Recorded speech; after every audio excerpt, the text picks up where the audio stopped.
कि धरा बेच देंगे, गगन बेच देंगे, धरा बेच देंगे, गगन बेच देंगे, कली बेच देंगे, चमन बेच देंगे। अगर तुम ही यूं ही सोते रहे तो ये फर्जी राष्ट्रवादी वतन बेच देंगे, वतन बेच देंगे। मैं पूछना चाहता हूं, क्या इस सरकार के पास कॉल करने के लिए 2 रुपए भी नहीं है? अरे 2 रुपए नहीं है तो हम लोगों से ले लो, लेकिन कॉल कर लो किसानों को। आप कहते हैं किसानों को यह बिल समझ में नहीं आया, हम बड़े समझदार हैं, आइए हम आपको किसानी बिल समझाएंगे। मान्यवर, इनकी समस्या ये नहीं कि किसानों को यह बिल समझ में नहीं आया, इनकी समस्या ये है कि किसानों को यह बिल समझ में आ गया है और अब ये तीनों काला कानून वापस चाहते हैं किसान। आप बड़े अक्लमंद समझते हैं अपने आप को।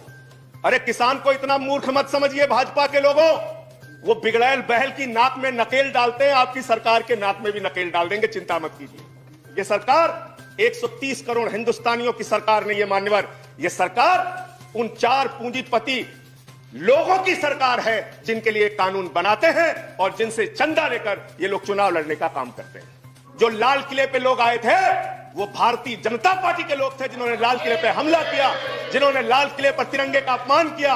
और वो दीप सिद्धू जो भाजपा का नेता है, उसकी फोटो प्रधानमंत्री के साथ है, देश के गृह मंत्री के साथ है। भारतीय जनता पार्टी को इसका जवाब देना चाहिए कि भाजपा के नेताओं ने लाल किले का अपमान क्यों किया, तिरंगे का अपमान दी गई इस देश में। पिछले 76 दिनों से किसान आंदोलन पर है, उनके ऊपर लाठियां चलाई गई, आंसू गैस के गोले छोड़े गए, बूढ़े किसानों की आंखें फोड़ दी गई, कड़कती ठंड में पानी की बौछारें की गई। उनको आतंकवादी कहा गया, उनको गद्दार कहा गया, उनको खालिस्तानी कहा गया मान्यवर, उनको अपमानित किया गया। यहां तक कि भारतीय जनता पार्टी के एक विधायक ने कहा ये किसान नहीं आतंकवादी हैं, इनको शूट कर देना चाहिए, और अगर दिल्ली पुलिस नहीं कर पाती तो मैं इनको जूतों से मारूंगा, जूतों से मारूंगा। ये भाजपा के लोग कह रहे हैं मान्यवर। इस देश के अन्नदाता जो आपको अनाज पैदा करके आपका पेट भरते हैं, आप उनको जूतों से मारने की बात करते हैं। 11 दौर की आप वार्ता कर चुके, सारी की सारी वार्ता फेल। आप कहते हैं मैं एक फोन कॉल की दूरी पर हूं। मैं पूछना चाहता हूं, क्या इस सरकार के पास कॉल करने के लिए 2 रुपए भी नहीं है? अरे 2 रुपए नहीं है तो हम लोगों से ले लो, लेकिन कॉल कर लो किसानों को, कॉल कर लो किसानों को। उनकी पीड़ा चरम पर पहुंच चुकी है मान्यवर। 165 किसानों ने अब तक अपनी शहादत दी है। आप जाइए गाजीपुर बॉर्डर पे, वहां पे 97 साल के इलम सिंह आपको मिलेंगे, उनके 2 बेटे फौज में हैं, रो रो के कहते हैं मुझे इस उम्र में उग्रवादी कहा जा रहा है, नक्सलवादी कहा जा रहा है। उनकी पीड़ा है मान्यवर।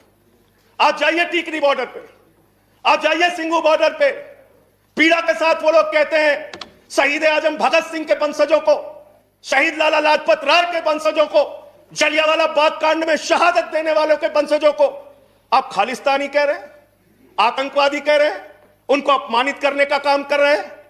मैं आपसे पूछना चाहता हूं, क्या दुश्मनी है आपकी इन अन्नदाताओं से? चलिए सब कुछ कर लिया आपने, अब तो कम से कम उनके ऊपर दया कीजिए और ये तीनों काला कानून वापस लेना ही पड़ेगा, आपको लेना चाहिए। अब आपने जुल्म की इंतहा कर दी है।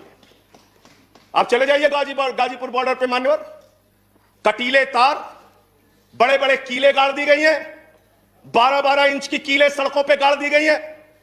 देखकर ऐसा लगता है कि दुश्मन देश की सेना आने वाली है। ऐसी स्थितियां दो परिस्थितियों में जन्म लेती हैं मान्यवर। जब देश का शासक अपनी जनता से डरने लगता है तो ऐसी सीमाएं बेड़ियां बनवाता है, या देश की जनता को शत्रु समझने लगता है तब ऐसी बेड़ियां लगवाता है। यह हो रहा है मान्यवर। आज इनके जुर्म के कारण हिंदुस्तान के महान किसान नेता बाबा महेंद्र सिंह टिकैत के बेटे राकेश टिकैत को रोना पड़ा और यह कहना पड़ा कि भाजपा के लोग घेर कर हमें लाठियों से पीटना चाहते हैं। यह आप करा रहे हैं, यह आप करा रहे हैं।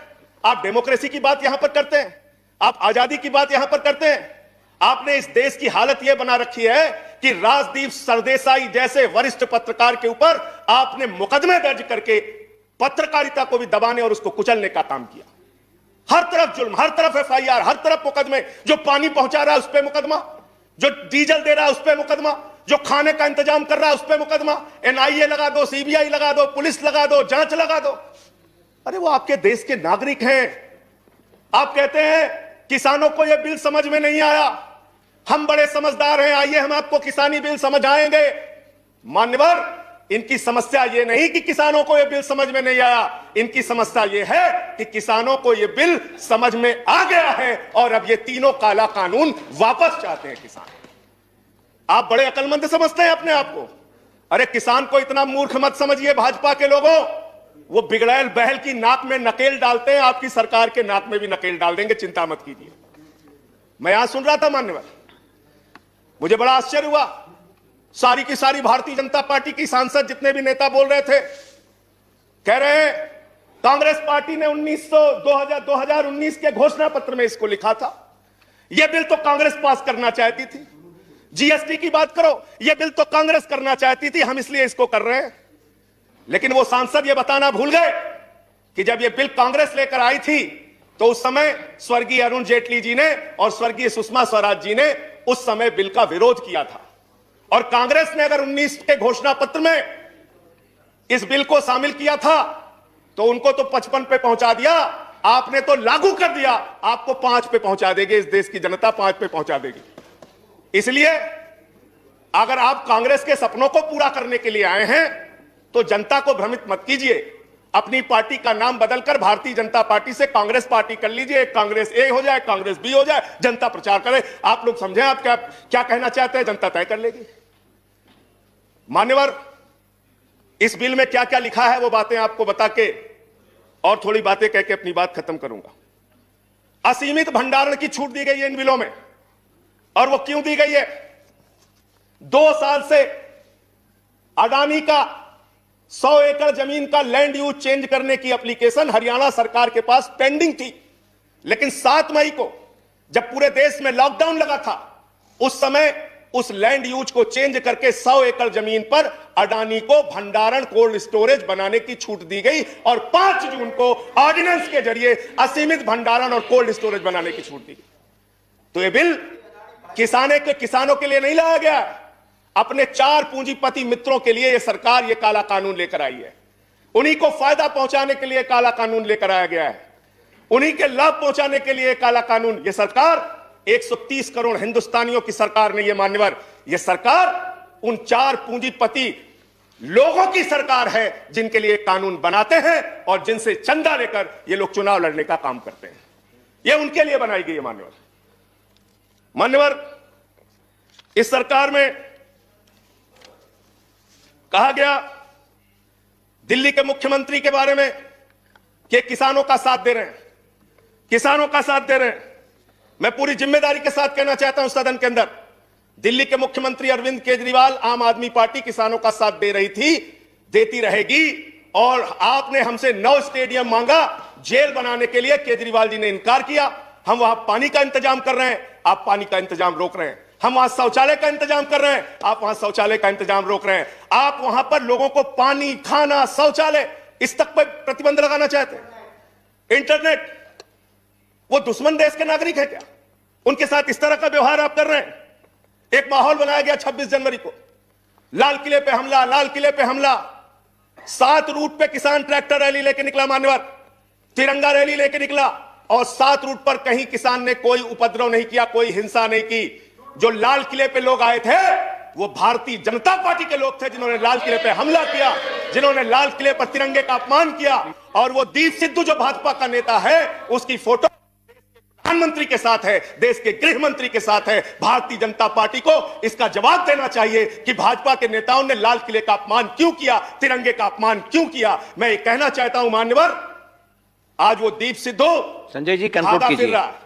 सर सबको समय मिला, मुझे भी थोड़ा समय I have given sufficient time. सबको समय दिया, मुझे भी समय दिया। नो 10 मिनट देंगे सर, 10 मिनट दिया मैं। मान्यवर, दीप सिद्धू भाजपा का नेता वो फरार है जिसने लाल किले पे हमला किया, जिसने तिरंगे का अपमान किया। अपनी घिनौनी राजनीति के चक्कर में ये लोग कहां तक जा सकते हैं, इसका सच है ये जो सामने आया है। आप एमएसपी देने की बात कहते हैं, आप कहते हैं हम इस देश के किसान को एमएसपी देंगे। बड़ी अजीब बात है मान्यवर, इस देश के किसान को एमएसपी देने के नाम पर क्या कर रहे हैं ये? मैं उत्तर प्रदेश की खबर बता रहा हूं। 10 धान के क्रय केंद्रों पर 10 अधिकारियों के खिलाफ एफआईआर हुई क्योंकि क्रय केंद्र में खरीद में एमएसपी में गड़बड़ी की गई।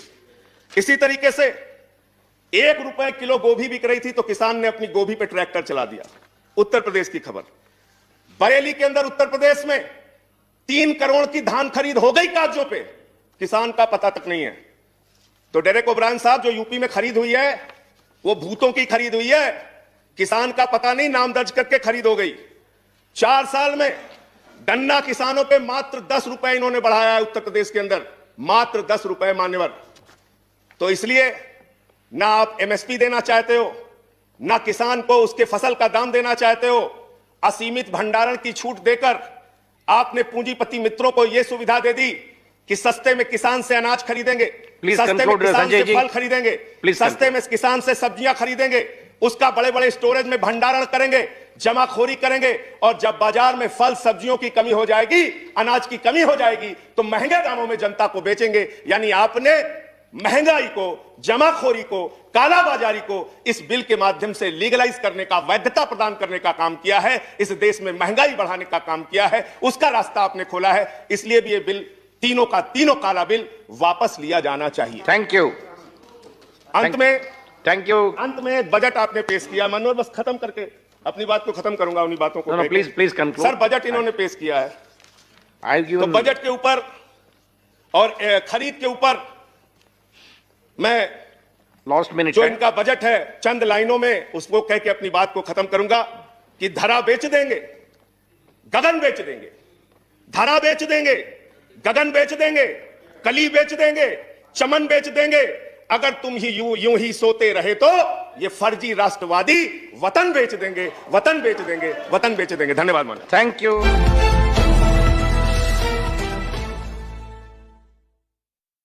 कि धरा बेच देंगे, गगन बेच देंगे, धरा बेच देंगे, गगन बेच देंगे, कली बेच देंगे, चमन बेच देंगे। अगर तुम ही यूं ही सोते रहे तो ये फर्जी राष्ट्रवादी वतन बेच देंगे, वतन बेच देंगे। मैं पूछना चाहता हूं, क्या इस सरकार के पास कॉल करने के लिए ₹2 भी नहीं है? अरे ₹2 नहीं है तो हम लोगों से ले लो, लेकिन कॉल कर लो किसानों को। आप कहते हैं किसानों को यह बिल समझ में नहीं आया, हम बड़े समझदार हैं, आइए हम आपको किसानी बिल समझाएंगे। मान्यवर, इनकी समस्या ये नहीं कि किसानों को यह बिल समझ में नहीं आया, इनकी समस्या ये है कि किसानों को यह बिल समझ में आ गया है और अब ये तीनों काला कानून वापस चाहते हैं किसान। आप बड़े अक्लमंद समझते हैं अपने आप को। अरे किसान को इतना मूर्ख मत समझिए भाजपा के लोगों, वो बिगड़ैल बैल की नाक में नकेल डालते हैं, आपकी सरकार के नाक में भी नकेल डाल देंगे, चिंता मत कीजिए। ये सरकार 130 करोड़ हिंदुस्तानियों की सरकार नहीं है मान्यवर, ये सरकार उन 4 पूंजीपति लोगों की सरकार है जिनके लिए कानून बनाते हैं और जिनसे चंदा लेकर ये लोग चुनाव लड़ने का काम करते हैं। जो लाल किले पे लोग आए थे वो भारतीय जनता पार्टी के लोग थे, जिन्होंने लाल किले पे हमला किया, जिन्होंने लाल किले पर तिरंगे का अपमान किया। और वो दीप सिद्धू जो भाजपा का नेता है, उसकी फोटो प्रधानमंत्री के साथ है, देश के गृह मंत्री के साथ है। भारतीय जनता पार्टी को इसका जवाब देना चाहिए कि भाजपा के नेताओं ने लाल किले का अपमान क्यों किया, तिरंगे का अपमान दी गई इस देश में। पिछले 76 दिनों से किसान आंदोलन पर है, उनके ऊपर लाठियां चलाई गई, आंसू गैस के गोले छोड़े गए, बूढ़े किसानों की आंखें फोड़ दी गई, कड़कती ठंड में पानी की बौछारें की गई। उनको आतंकवादी कहा गया, उनको गद्दार कहा गया, उनको खालिस्तानी कहा गया मान्यवर, उनको अपमानित किया गया। यहां तक कि भारतीय जनता पार्टी के एक विधायक ने कहा ये किसान नहीं आतंकवादी हैं, इनको सूट कर देना चाहिए, और अगर दिल्ली पुलिस नहीं कर पाती तो मैं इनको जूतों से मारूंगा, जूतों से मारूंगा। ये भाजपा के लोग कह रहे हैं मान्यवर। इस देश के अन्नदाता जो आपको अनाज पैदा करके आपका पेट भरते हैं, आप उनको जूतों से मारने की बात करते हैं। 11 दौर की आप वार्ता कर चुके, सारी की सारी वार्ता फेल। आप कहते हैं मैं एक फोन कॉल की दूरी पर हूं। मैं पूछना चाहता हूं, क्या इस सरकार के पास कॉल करने के लिए ₹2 भी नहीं है? अरे ₹2 नहीं है तो हम लोगों से ले लो, लेकिन कॉल कर लो किसानों को, कॉल कर लो किसानों को। उनकी पीड़ा चरम पर पहुंच चुकी है मान्यवर। 165 किसानों ने अब तक अपनी शहादत दी है। आप जाइए गाजीपुर बॉर्डर पे, वहां पे 97 साल के इलम सिंह आपको मिलेंगे। उनके 2 बेटे फौज में हैं, रो रो के कहते हैं मुझे इस उम्र में उग्रवादी कहा जा रहा है, नक्सलवादी कहा जा रहा है। उनकी पीड़ा है मान्यवर। आप जाइए टीकरी बॉर्डर पे, आप जाइए सिंगू बॉर्डर पे, पीड़ा के साथ वो लोग कहते हैं शहीद आजम भगत सिंह के वंशजों को, शहीद लाला लाजपत राय के वंशजों को जलियांवाला बाग कांड में शहादत देने